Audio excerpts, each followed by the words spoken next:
My granddad came out of the Dakotas, and he was an elevator man out there. That spread to being in the feed business back in the early 30s. And as a result of being in the feed business, you needed a demonstration farm.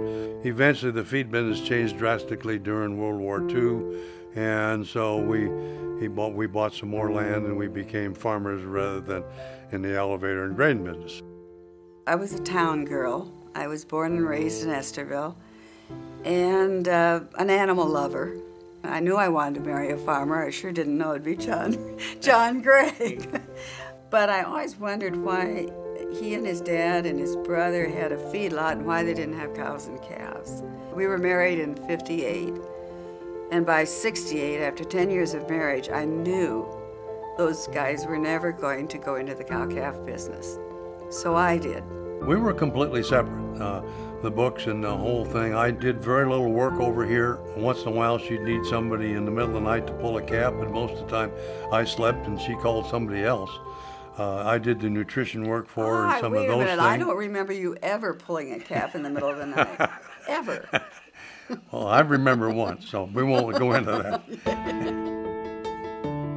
When they started the Iowa Cattlemen's Association in '72, and I was asked to be on the original board, we did an awful lot of performance testing. We had a packing plant in town, so we could do the rate of gains and the different sire groups and that kind of stuff without changing our operation hardly at all.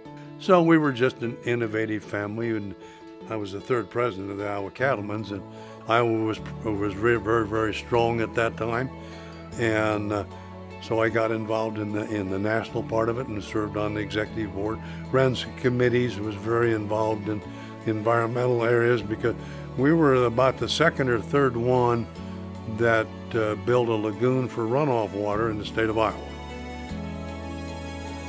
If you're the woman in a man's world, you're always the secretary. They assume men can't write, women can. Well, it's a wonderful in because as secretary, when somebody makes a motion, you've got to write down who it was. You know, you've got to stay focused as secretary, much more so than anybody else in the room. And so consequently, pretty soon they're coming to you because you know more about the organization than anybody else does. Next step is president. So I was president of IBIA, but that happened to me several times. It happened to me through the Iowa Cattlemen's Association and the National Cattlemen's Beef Association. We're so fortunate that things just kind of fell into place. It wasn't like, okay, we're going to get married and we're going to do these things. You know, it wasn't like that. It just, things just sort of happened. Farming is unique. A man and his wife are partners. And that's a big difference from other businesses.